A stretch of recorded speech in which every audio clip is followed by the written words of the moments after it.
Hello friends, and welcome to the Hanged Man in the Moon. If this is your first time here, welcome. Thank you for coming. I'm pleased to meet you. If you've been here before, thank you for returning. I'm truly honored.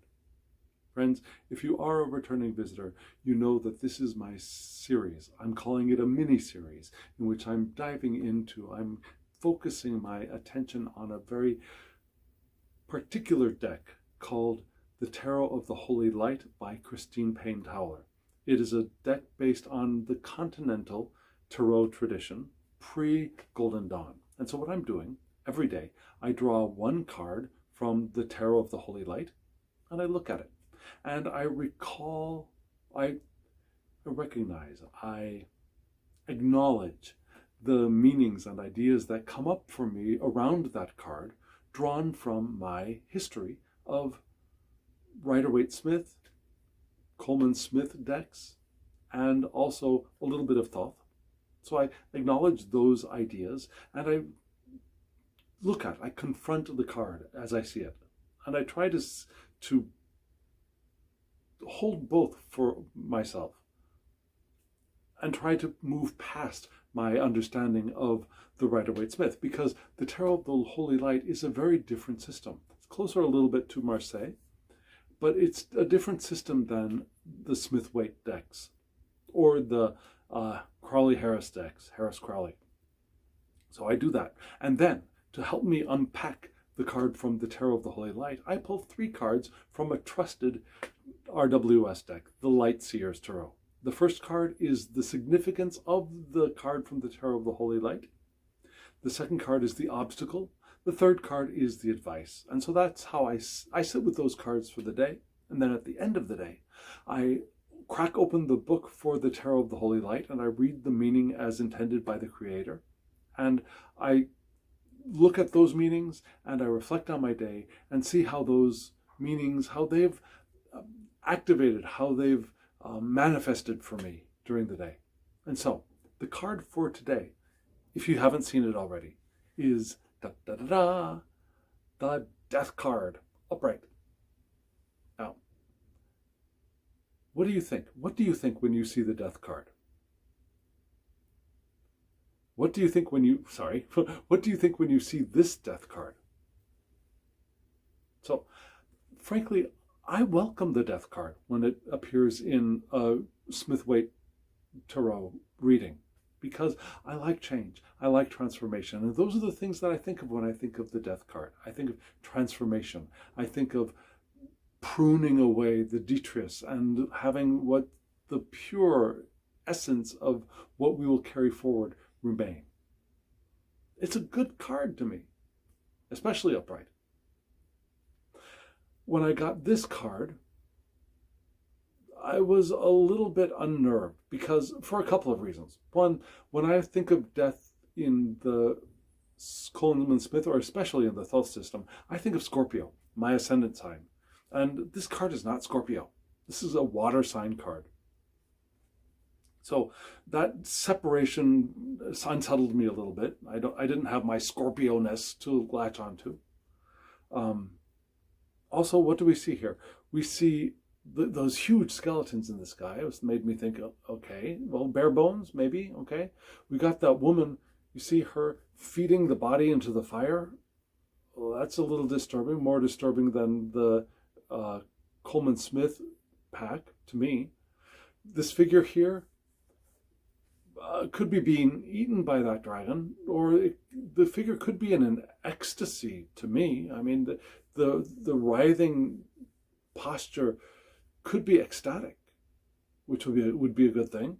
The ecstasy of transformation, of possibility. So those are all the things that are rolling around in my head. This figure running away didn't make me all that happy, but then this older male-looking figure peeking out was intriguing to me. So, a little bit of push-me-pull-you with this card. So I pulled my 3 cards from the Light Seers Tarot, and let me show you those cards right now.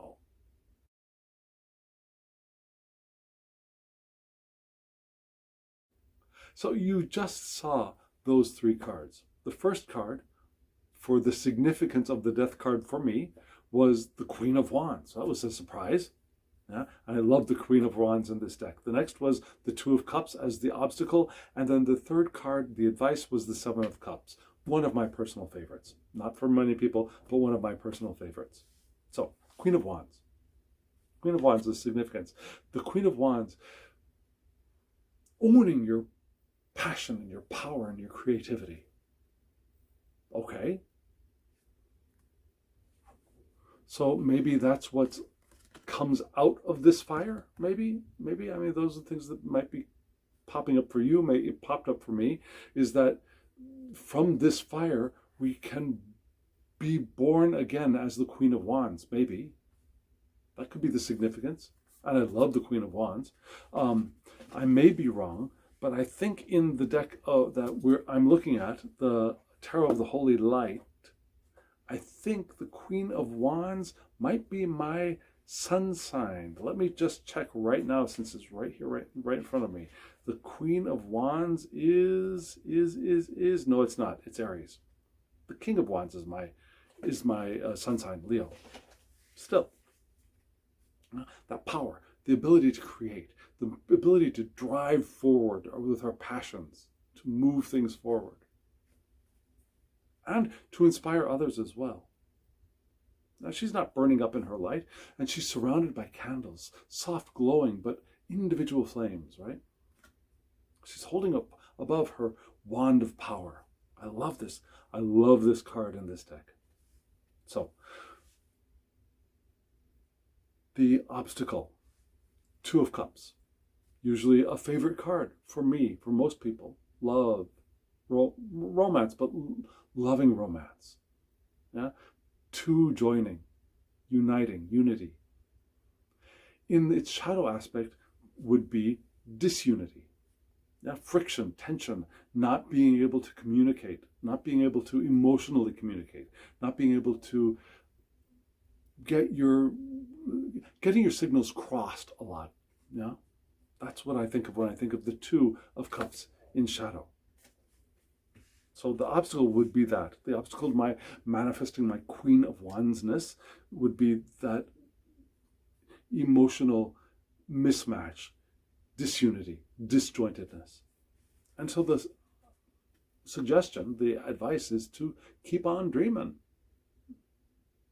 I love that card. I love this card. It's a card of imagination, and the imagination is the first step of manifestation. We imagine things, we create them vibrationally, we put them on our powerful current of intention, and we allow ourselves to move in the direction of those things that we have chosen for ourselves. Those experiences, the desires, the loves, the passions, the creations, the creativity, the relationships, the jobs, the homes, whatever, the experiences. We place these imaginally, energetically on our path of intention, and when we are able to open to the power of intention and move towards those things. And I can see all of that here. So that's great advice at all times. So let me tell you about my day.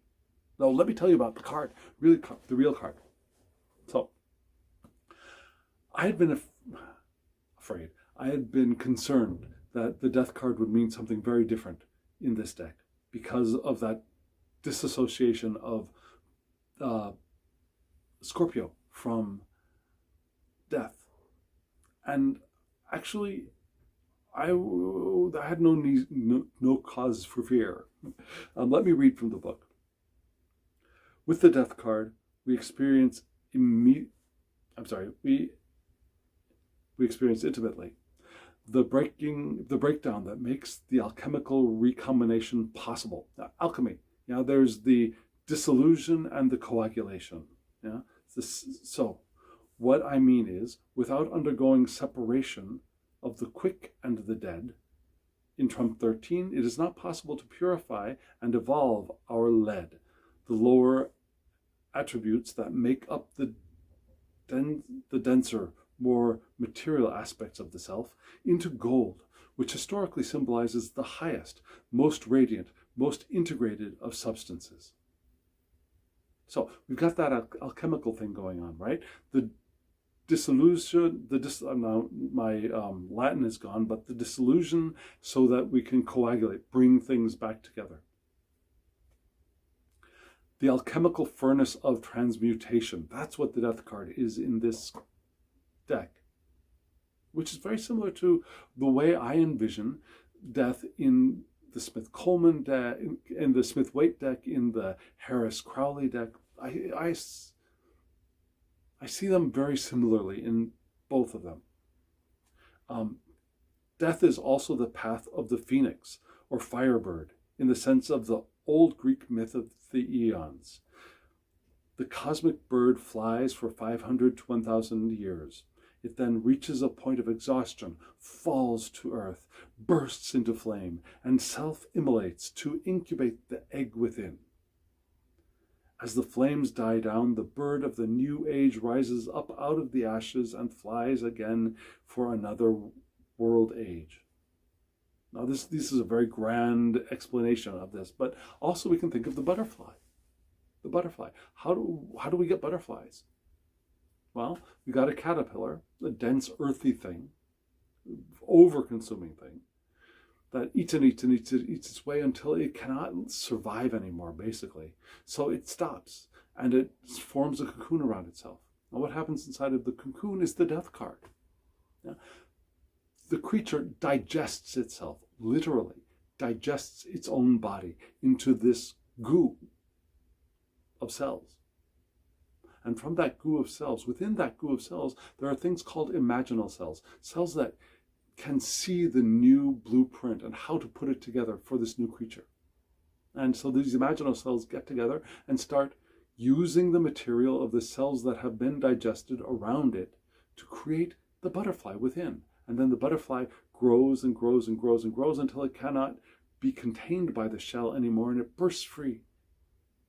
And it bursts free, and it can't do anything yet. It still has to dry out. The dry path of the Father. It has to dry out. If I'm thinking Kabbalistically, it has to dry out so that it can rise. Again, well, rise. So they're very similar, right?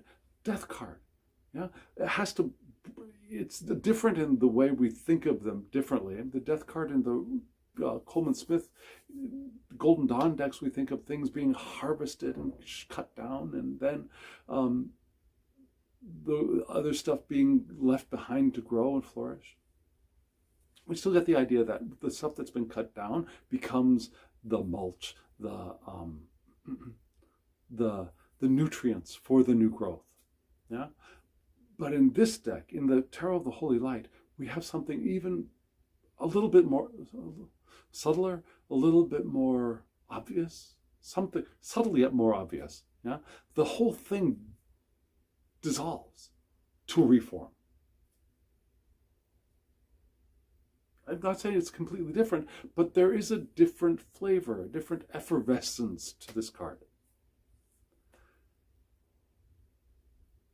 And it's, I think, from that this card can be the significant birth out of what is dissolved. So now let me tell you about my day. This has been a day. This has definitely been a day.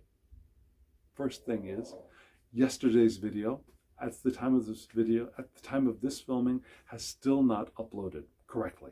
It finally uploaded this morning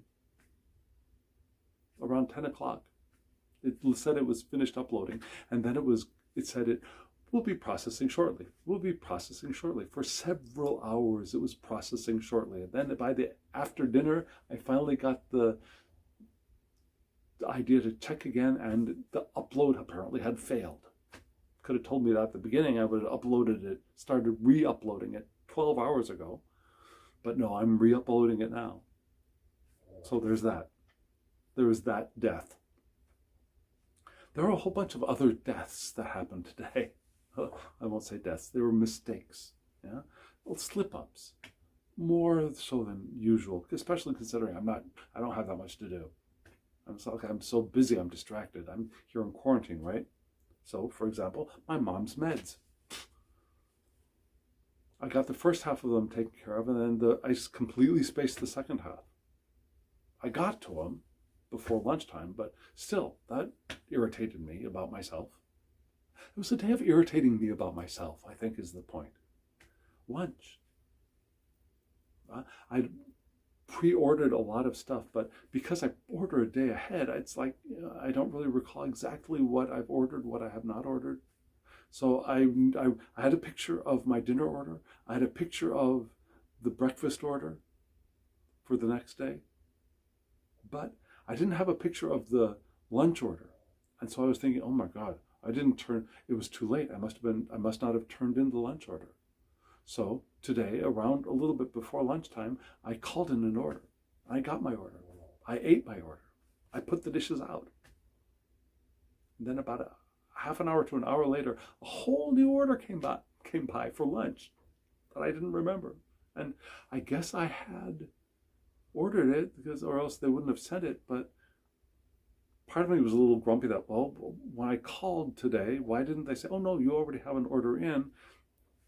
But still, it's my fault. I was more angry at myself, and I wanted to project my anger at myself on them, if that makes sense. Also, I decided to order a deck today because I had another deck coming, and I wanted to combine shipping. So I found a deck that the beautiful Christine Payne-Towler had recommended in her second book for the Tarot of the Holy Light. And when I went there, I saw another deck, a deck that I thought I wanted. It is the Jodorowsky. I don't know if you know this, but the Jodorowsky Tarot de Marseille deck has stopped printing, or at least it apparently has. And it's impossible to find copies anymore. I have one copy, but I don't want to use it because now it's out of print. So I found something that looked like a Jodorowsky reprinting on Lo Scarabeo. So I ordered it. I was so excited. Oh yeah, okay. So I ordered it, and I went to put the information in the site for my shipping agent. And I went there, and I went back to Lo Scarabeo to get the details for the deck I'd ordered to put on the site for the shipping agent. I noticed that it was a 22 card deck. I don't want a 22 card deck. I have a couple of majors only decks, and I use them so rarely. I really don't use them very often, and I don't want a majors only deck for the Jodorowsky. I want the whole deck so I can use normally. And so then I had to go back and try and cancel half of that order. Keep the one recommended by Christine Payne-Towler and get rid of that one. So there's all these things of like, Derek, why you're doing this? Derek, you. And then, no, it's not and then. And then to top off all of this during the entire day,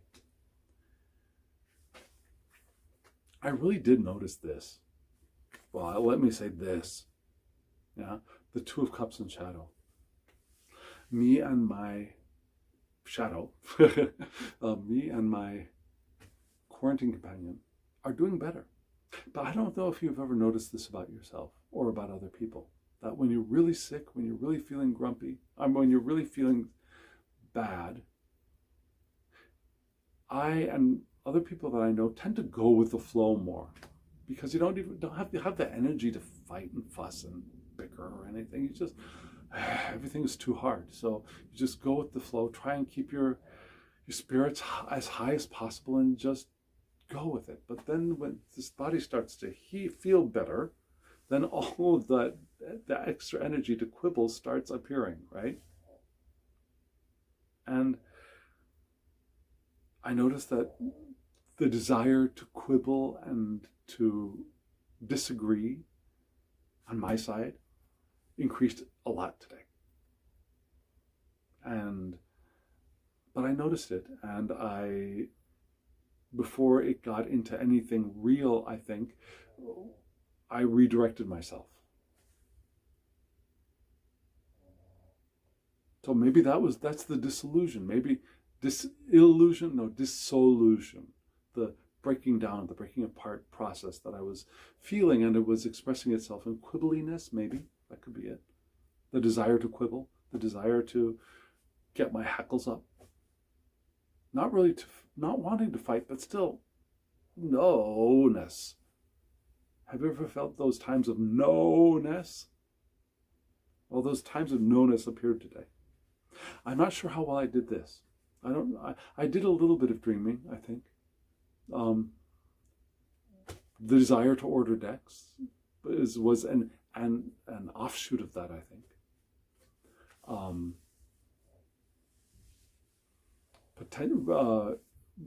Thinking of other people, thinking of potential partners, perhaps, things like that were floating around in my mind, heart, mind. So that could be it, maybe. And maybe this is just the beginning of a new cycle. Remember, I got that Chariot card. I got that completion bit a few days ago. And so maybe from that completion, this is the transition, the liminal space between the new thing. Maybe. We'll see. So friends, what do you think? If you're still here, if you're still interested, hit the thumbs up button so that YouTube knows that other people might be interested in this. And subscribe to my channel if you haven't subscribed, and hit the alarm bell, because who knows when this video is going to come up, or the next one, because of internet connections. I'm trying. I'm not going to let the video die. I'm not going to let the videos suffer the death. So hit the alarm bell and comment below. I'd love to hear from you. What do you think? Have you extracted more meaning from this than I feel like I have so far? Let me know below.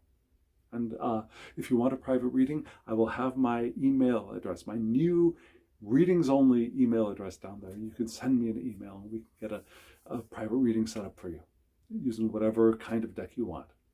And friends, now, as always, I wish you love, joy, well-being, and pure awareness. Thank you.